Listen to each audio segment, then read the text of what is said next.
Open your eyes. Look. Why won't you look at me?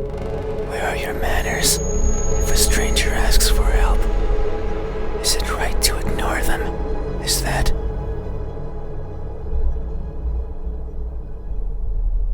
I will share a secret with you. I have never seen myself before.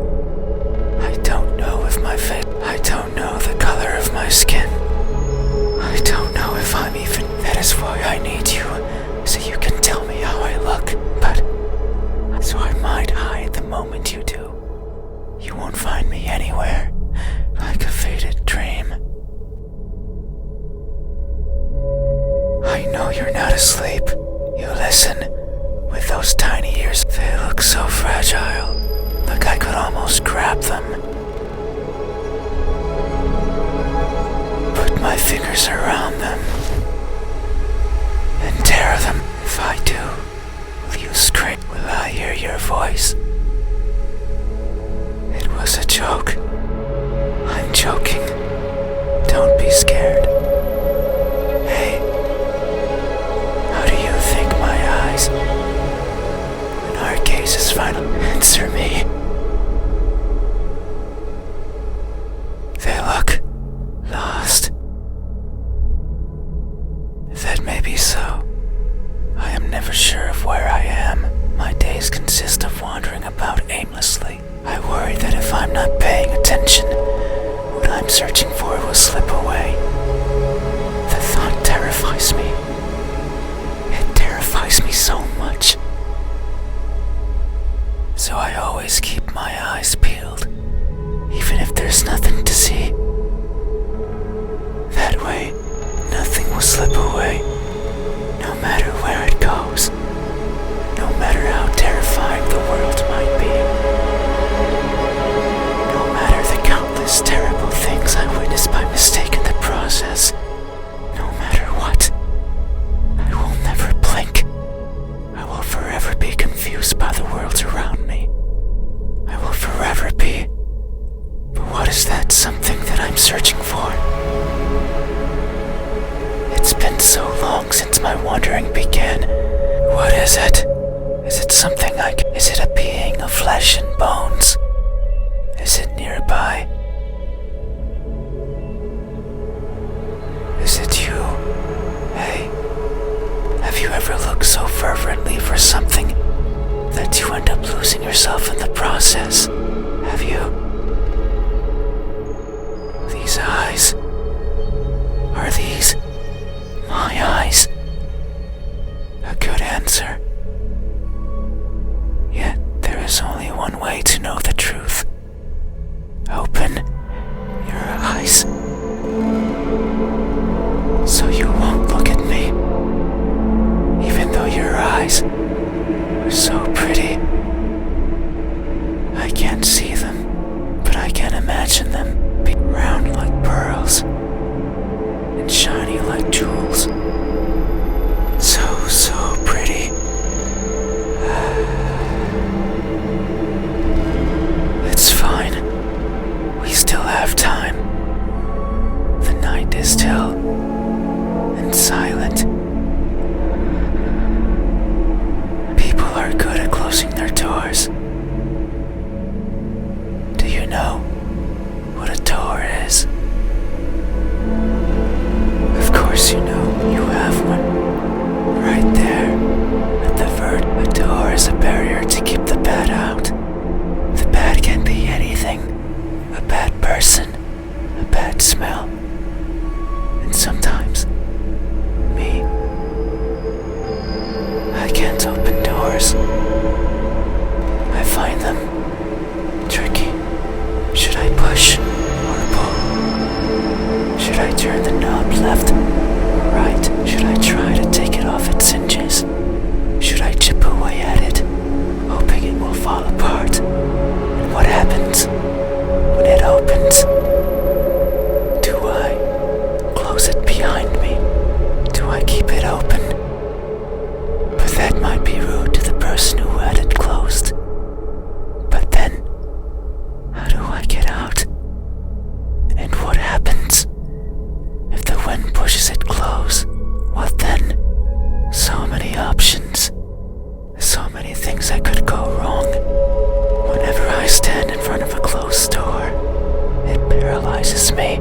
I stare at it for a long time and think of my excuses, because that's all they are. What bothers me the most about closed doors is the idea they exist to keep me out. It fills me with the need to go in, so I search for a crevice or a window, anything that might be open, anything that might let me in. I'm not good with doors, but as long as there's a place where I can fit, then I can go in anywhere. Every night, I hop across the shadows of the streets.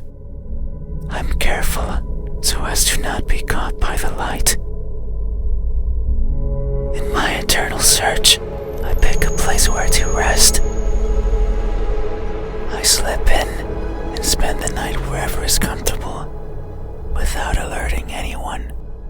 Usually it's a cellar, an attic, anywhere with dust, with dirt. I feel at home there.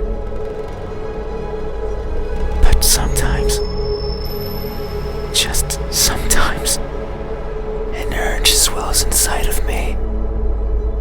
The urge to be seen. So I search hard for a door that's open, for an entryway covered in darkness, and for someone to be at the other end, awake, as if expecting me. But you won't look at me, even though you had your door open for visitors. Why is that? Are you afraid? Do I scare you? No, that can't be it. We have been chatting for so long. You haven't chased me out. That means you welcome me. So I'm certain that if I were to reach out my hand, you would reciprocate and grasp it. I'm sure your hands are warm, so very warm, because people are always warm. Hey, how do my hands? When my warmth finally meets yours, how will it feel? Answer me.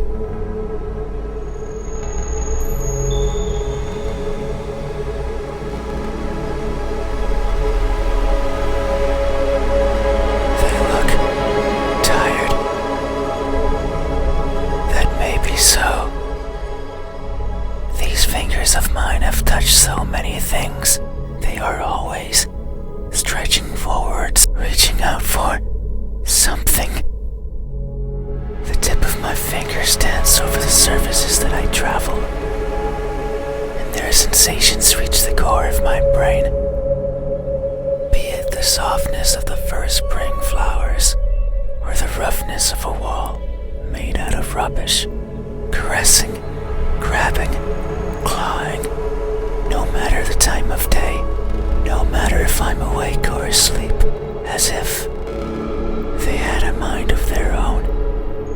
Even now, they clutch onto the fabric of your bed sheets. They like how these thousands of threads intertwine. The rustle of fabric against fabric, of skin against skin is irresistible. They want more. They want to feel closer, to have it between them and around them, more and more and more. Sometimes, however, that's when I lend a hand. I take over and stretch, stretch, stretch, and they grow. Maybe just the length of a fingernail every time, but they grow. Just so they can reach out, clutch what they want, and then discard it and forgotten. That's why they are tired, because they never stop seeking, and most likely never will. Hey, have you ever stretched your fingers to grab a hold hold of something important, only to learn that it's been long out of your grasp. Have you?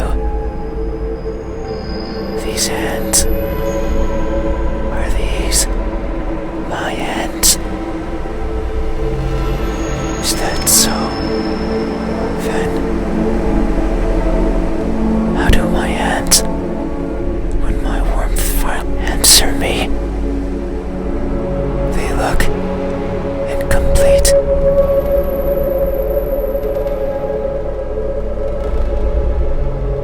That may be so.